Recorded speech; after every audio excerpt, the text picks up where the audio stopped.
in the next program in the series was this aspect of looking at psychology, looking at the psyche, asking a few questions about what it is that we do to bring these kinds of tyrannies into existence. I dealt with this in 2006 in August when I did the talk down in, or I think it was actually June, down in Los Angeles. And that has over 1 million people watched that on, Google and YouTube. Over 1 million people. It was already 300,000 people just in the first 3 months. And by the time the year was over, it was up to like 800,000 people. Gabriel watched that little thing that wasn't even planned. And then that was 2006. So by now, we know it's probably up towards 2 million people have watched that little video and loved it. And I've got incredible feedback from it. This is how I realized something was up. Because I thought that was just another little talk I was going to do. Mm-hmm. The feedback was so incredible, going, tell us more, you're onto something there, we like it.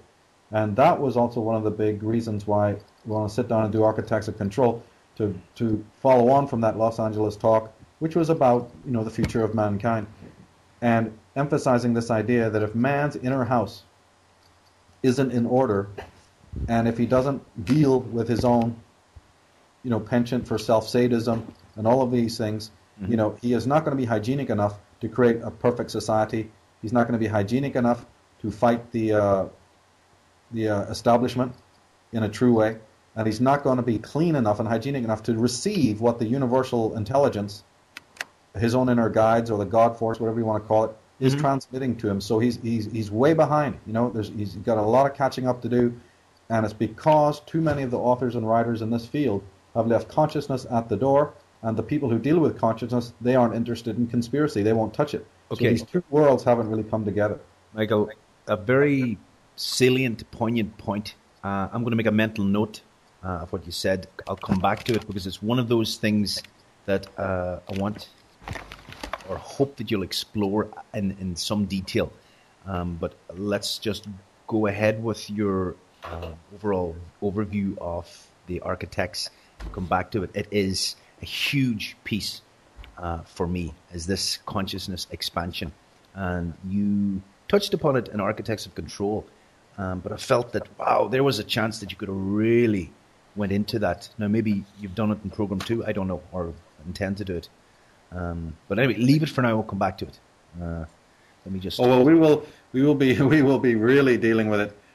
We are dealing with it in the new one. As I said, it's not that the first one is a primer or anything, but it kind of was. It was kind of like, let's introduce it, let's work up to it slowly, let's deal with general ideas of mind control. And the psychotropics, you see, because remember, there's a lot of people who are not even aware even of the basics. They're not even aware that the media does what it does. Again, we're in the early stages of all of this, know. What are the basics? Well, the basics are that there is a thing called the mind, and that the war that this establishment figures, be they called Luciferians or Atonists or whatever you want to call them, they are aware of the dynamics of the psyche. It's not just the Sigmund Freuds and the Jungs and the good people who are trying to help mankind. The establishment is armed up to the teeth with knowledge about man's biology, his psyche, his drives, his complexes, his syndromes, his sexual hang-ups, his biology, you see, all of the above. They have an entire medical leviathan that is meant to be taking care of your physical illnesses. And let's take that point.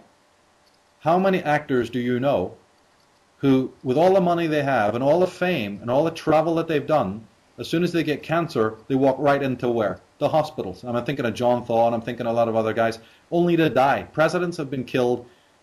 Famous people have been killed at early ages. I've got lists and lists of these people who have gone in, and you think that these people, I don't care if it's Kylie Minogue or John Thaw or whoever, jumps to mind, Elvis or whoever. These are worldly wise people. They have as much access, if not more, access to the world than you and I do. And then they get a little illness, and where do they head off? To the men in white, and then you find out that they've been killed because the injections or the medication went wrong and what have you. So when you see that kind of level of unbelievable ignorance in just that one area, that people still are trusting the allopathic system, well then you see, that's why it's very obvious to me that that same kind of backwardness and blinkeredness is in all the other aspects of what the establishment is doing, including the media. I'm happy to see that in recent times people are jumping up and saying, yes, Michael, we see these symbols, we're working on it, we're putting this stuff together. But this is very recent in history. Thousands and thousands of people have lost their lives and died because of the most brutal, treatment from these colonial powers, and it's not any different. So are you talking about the hospitals? So somebody goes into a hospital, let's say Kylie, actually, let's not say anything. Let's not say any particular name. Somebody goes into a hospital with an ailment, and you're saying because of mistreatment, or is it purposeful, or is it just the way the system is set up that people are actually being killed by the very thing that they're hoping that will help them? Is that what you're saying?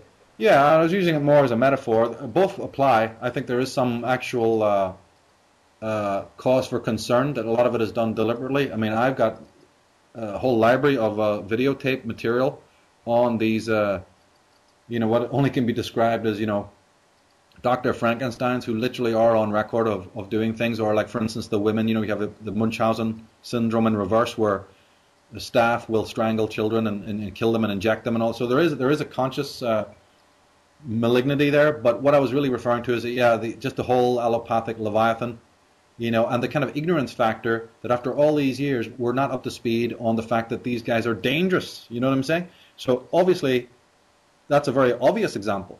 Okay. Then when you start thinking of other areas, you see that this pestilence exists, you start to understand that, again, the level of ignorance is very high, given where we should be and we should understand. So in our work, we're always conscious of the fact that just sketch out the background first. Background is very important, even in any classroom. In any subject, you need to know the background of something. And I think it's extremely important. It's vital when you deal with people, when you start bringing up these alternative matters, because they're going to think you're completely boogaloo. And therefore, you have to sketch in the background, talk about the prison systems of the old times, the old bedlams, for instance, give them some anecdotes, give them some examples, show how old this is, sketch in some of the background that's historical, remind people of what has happened to their own forefathers, specifically in Ireland. My goodness, you'd think that these people in Ireland, could never forget what has been done to them, and yet they are. The new generation now, the new generation of teenagers, probably not even aware of what even was going on, just 100 years ago. They're probably not even aware of the famine or any of these things, and certainly in European schools, the history of certain countries is no longer being taught, or it's being taught, based on some sort of a program that the United Nations has handed down.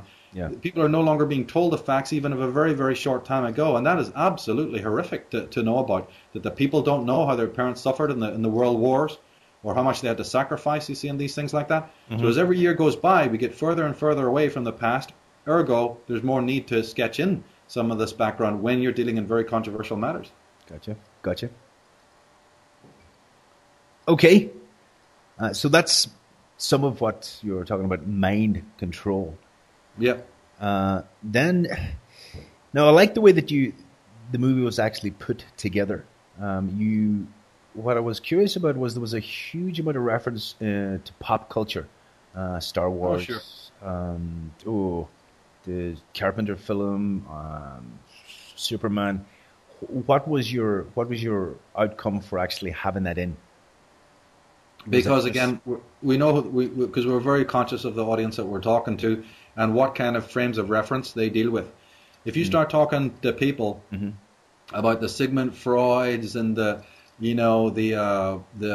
Durants and the Nietzsches and Schopenhauers, or the Heideggers, or any of the other sort of activists, and philosophical people, you can do that to an extent. But the people we're dealing with have not read this. Nobody has any more time to read. People in America, for instance, about 5% of them have a library card. Less than 10% of the population reads books. So you have to come across. That's like I was saying, meeting them halfway. You have to come across to them and use medium that is familiar to them, so that they can say, I got you. Yeah, I can remember that. It's just a strategy. It's just a simple means. I enjoy it because, to me, it is all artwork. It's all artwork. It's all that the mind has created. We're also getting many messages from positive people through the music and through the movies. And I find, from years and years and years of just doing talks and getting up on stage and all of that it works better. It just people, it gets